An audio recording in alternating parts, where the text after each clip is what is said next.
এবারে আমরা শুরু করব আমাদের রাশি চক্রের দ্বাদশতম রাশি অর্থাৎ মীন রাশি। চলুন দেখে নিই 16 থেকে 22 মার্চের টাইমলাইনটা আপনাদের জন্য কেমন হতে চলেছে। এখানে আমি 4টি কার্ড নেব, যেটা কিনা আপনার প্রফেশনকে দেখাবে, আপনার ফাইন্যান্সকে দেখাবে, আপনার হেলথকে দেখাবে এবং আপনার লাভ লাইফকে দেখাবে। চলুন দেখে নিই আপনাদের জন্য কার্ড কি আসছে। মীন রাশি জাতক জাতিকাদের 16 থেকে 23 মার্চের টাইমে ক্যারিয়ারটা কেমন যাবে? মীন রাশি জাতক জাতিকাদের 16 থেকে 22 মার্চের টাইমে ক্যারিয়ার কেমন যাবে? 16 থেকে 22 মার্চের টাইমে ক্যারিয়ার কেমন যাবে? কেন জানি না আমার ভীষণ একটা স্টাক ফিল করছি এই রিডিংটা করতে গিয়ে। হঠাৎ করে আমার ফিল হলো যে চারিপাশ থেকে যেন এনার্জিটা একটা দম বন্ধ করা একটা ফিল হচ্ছে। আপনারা যারা আমার ভিডিও দেখছেন বলে রাখি, আমার উল্টো দিকের মানুষ মানে যে আমার ক্যামেরার পিছন দিকে আছে তারও সেম একটা কিছু ফিল হচ্ছে, আমার মনে হচ্ছে যে বাট হ্যাঁ হঠাৎ করে এই রিডিংটা করতে গিয়ে একটা প্রচন্ড একটা অস্বস্তি ফিল হলো আমার। আই ডোন্ট নো ওয়াই মীন রাশিরা কেন আপনারা চিন্তা করছেন এত নেগেটিভিটির মধ্যে থেকে কোনো লাভ, নেগেটিভিটি থেকে বেরিয়ে আসুন। আজকে তো আবার মার্স অ্যান্ড রাহু এক জায়গায় হচ্ছে, তো আমার মনে হচ্ছে কোথাও গিয়ে আপনারা কিন্তু এটার একটা নেগেটিভ এফেক্ট পেতে পারেন। খুব সাবধানে থাকবেন, সাবধানে হাঁটাচলা করবেন। চলুন দেখে নিই মীন রাশির জাতক জাতিকাদের 16 থেকে 22 ফেব্রুয়ারি টাইম মার্চ 16 থেকে 22 মার্চের টাইমলাইনে ক্যারিয়ারটা কেমন যেতে চলেছে। কিছুতেই কার্ড বেরোচ্ছে না, ঠিক আছে আমি বের করে নিচ্ছি, অসুবিধা নেই। ক্যারিয়ারের জন্য আমি কার্ডটা বার করে দিলাম। আপনাদের ফাইন্যান্সটা দেখো, মীন রাশির জাতক জাতিকাদের ফাইন্যান্স কেমন যাবে 16 মার্চ থেকে 22 মার্চের টাইমলাইনটা। ভীষণ যেন আমার দম আটকে আসছে, এগেন আমার এরকম একটা ফিল হচ্ছে। ফাইন্যান্সের জন্য এই কার্ডটা নিলাম। আপনাদের হেলথের জন্য একটা কার্ড নেব আমি।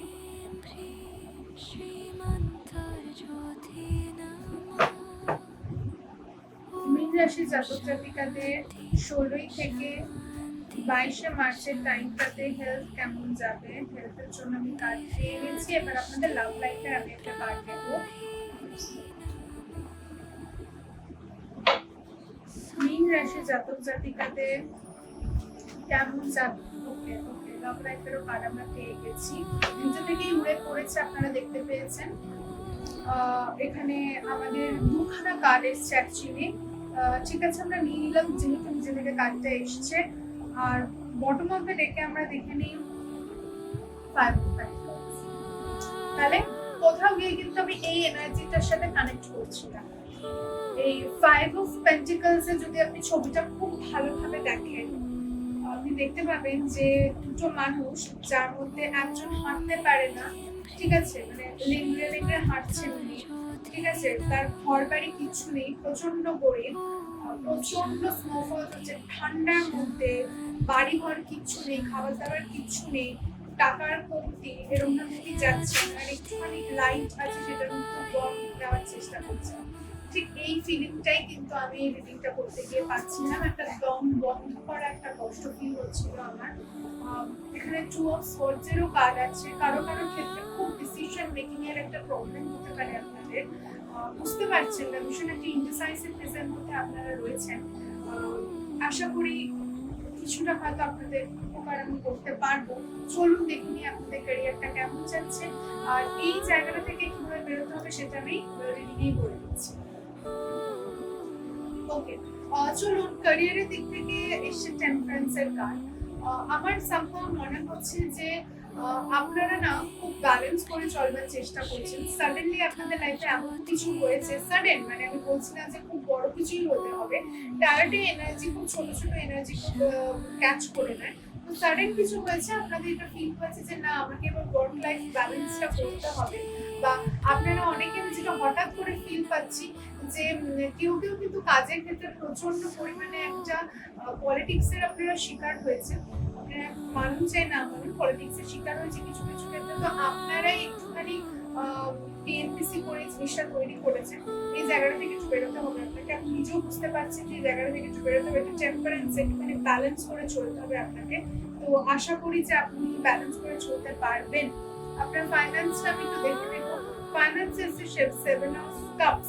এগেইন প্রচন্ড পরিমাণে একটা কিন্তু কনফিউশন, ডিসিশন মেকিং এর ভীষণ পরিমাণে অভাব, কিছুতেই বুঝতে পারছেন না যে কি করবেন, একাধিক মাথাতে আইডিয়া, কিন্তু কোন আইডিয়াটা আলটিমেটলি চয়েস করবেন সেটা বুঝতে পারছেন না। আশা করি এই রিডিংটা দেখতে হয়তো কিছুটা ক্ল্যারিটি পাবেন। দেখুন বিষয়টা হচ্ছে 7খানা কাপ আছে, কিন্তু কোনো কাপে প্রাইজ আছে, কোনো কাপে ফুল আছে, কোনো কাপে ড্রাগন আছে, টাওয়ার আছে, সাপ আছে, মহিলা আছে, অনেক কিছু আছে। তাহলে যে কোনো একটা কাপ আপনাকে চয়েস করতে হবে, বা যে কোনো দুটো কাপ, কিন্তু সেটা আপনাকে খুব বুঝে চয়েস করতে হবে। যদি একটা সাপ আপনার হাতে পড়ে যায় সেটা একটু ছোবল আপনাকে মারবেই, খুব বুঝে শুনে কিন্তু ডিসিশন নেবেন। যদি ডিসিশন নিতে অসুবিধা হয়, ডেসক্রিপশন বক্সে আমার নাম্বার দেওয়া থাকবে, সেখান থেকে আপনি ডিরেক্টলি আমার সাথে যোগাযোগ করে নিতে পারবেন, আমি কিন্তু আপনার হেল্প করে দেবো। চলুন দেখুন আপনার হেলথটা কেমন আছে। হেলথে এসছে আমাদের কুইন অফ পেন্টিকলস এর কার্ড। হঠাৎ করে আমি যেটা একটা সেন্স করতে পারছি যে কারো কারো ক্ষেত্রে কিন্তু একটা ডায়াবেটিসের প্রবলেম আসতে পারে মীন রাশি। আপনাদের না কেন জানি না আমার আরেকটা ফিল হচ্ছে যে কারো কারো ক্ষেত্রে একটা ইন্টেন্স বাস্তব শুরু করতে পারছি।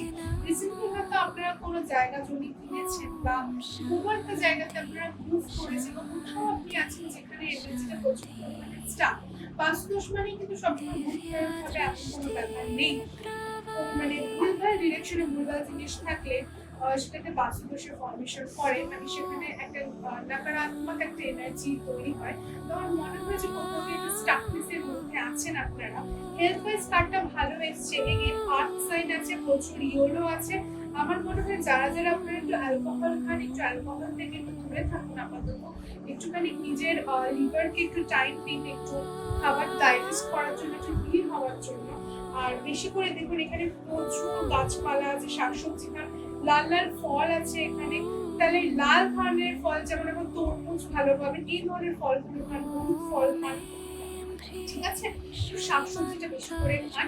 ডায়াবেটিসের একটা প্রবলেম হতে পারে।